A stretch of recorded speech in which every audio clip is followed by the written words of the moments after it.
अब हम देखेंगे कि मेजरमेंट कैसे होगा राइट ऑफ यूज एसेट का और लीज लायबिलिटी का जो हमें प्रेजेंट वैल्यू पे रिकॉर्ड करनी है। Right of use asset measure करने के लिए हमने जो भी डायरेक्ट कॉस्ट इनकर किए हैं, हम एक लेसर के साथ कॉन्ट्रैक्ट कर रहे हैं जिसमें लेसी को राइट चाहिए एक एसेट यूज़ करने का। उसके लिए वो एडवांस में कुछ कैश पेमेंट्स उन्हें कर सकते हैं। जो भी कैश पेमेंट्स इन्होंने किए हैं वो हिस्सा होंगे राइट ऑफ यूज़ एसेट का। अगर कोई डायरेक्ट कॉस्ट इनकर की है तो ज़रूरी है इस लीज से रिलेटेड, तो वो कॉस्ट भी ऐड होगी आरओयू एसेट में। अगर लीज कॉन्ट्रैक्ट कहता है कि आप मेरा एसेट यूज़ कर सकते हो, बट जब आप छोड़ोगे तब आपने जो भी इंस्टॉलेशन यहाँ पे किए हैं, जो भी आपने रिफर्बिशमेंट्स या जो भी इंस्टॉलेशंस की हैं, उन्हें आपको रिमूव करना पड़ेगा। तो कॉन्ट्रैक्ट ये कहता है कि जब भी लीज टर्म खत्म होगा, आप अपना लीज टर्म खत्म होने के बाद जब हमें एसेट वापस लौटाएंगे तो ये उसी एज इज कंडीशन में होना चाहिए जिस कंडीशन में हमने आपको दिया है। अगर आप इसमें कुछ भी एडिशंस करते हैं वो आपको डिसमेंटल करना पड़ेगा। तो उस केस में हमें एक प्रोविजन भी बनाना पड़ता है डिसमेंटलिंग का, और जो भी एस्टिमेटेड कॉस्ट होगी, ये कंसेप्ट हमने इंडिया 16 पीपी में भी पढ़ा था कि अगर हम कोई एसेट खरीदते हैं, उससे रिलेटेड कोई डीकमिशनिंग लायबिलिटी है या कोई रिस्टोरेशन एक्सपेंस है या डिसमेंटलिंग एक्सपेंस है, उस एक्सपेंस का हम एस्टिमेशन करते हैं कि जब हम ये जगह छोड़ेंगे, जब लीज टर्म ओवर हो जाएगी, उस टाइम पे कितना खर्चा आएगा। तो ये एस्टिमेट हमें लगाना पड़ता है कि लीज टर्म के खत्म होने के बाद कितना टोटल एक्सपेंस हम करेंगे।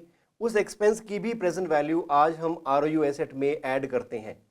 ये इंडिया 16 पीपी का कंसेप्ट है जो आरओयू एसेट के लिए भी एप्लीकेबल है कि हमें फ्यूचर के एक्सपेंसेस जो ज़रूरी हैं, जो हमारी ऑब्लिगेशन है, हमें डिसमेंटलिंग करना ही पड़ेगा, हमारी मजबूरी है, तो वो कॉस्ट भी हमें आरओयू एसेट की कॉस्ट में ऐड करनी है। और इससे रिलेटेड एक प्रोविजन भी बनाना पड़ेगा जो कि इंडिया 37 प्रोविजंस कवर करता है कि जो भी हमने ऑब्लिगेशन कमिट की है वो हमें पूरी करनी होगी। उसका भी प्रेजेंट वैल्यू डिस्काउंटिंग करके हमें लायबिलिटी साइड भी एक प्रोविजन क्रिएट करना होता है।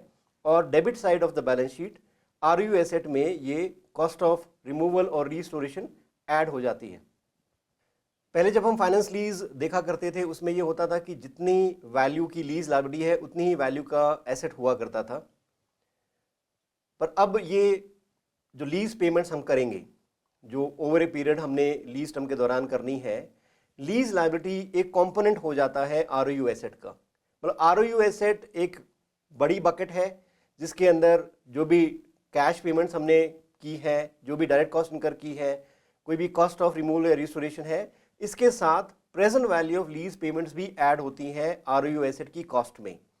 और ये सारे खर्चे मिलके कॉस्ट ऑफ आरओयू एसेट बनते हैं और मैं पहली बार अपनी बैलेंस शीट में आरओयू एसेट रिकॉग्नाइज करता हूं।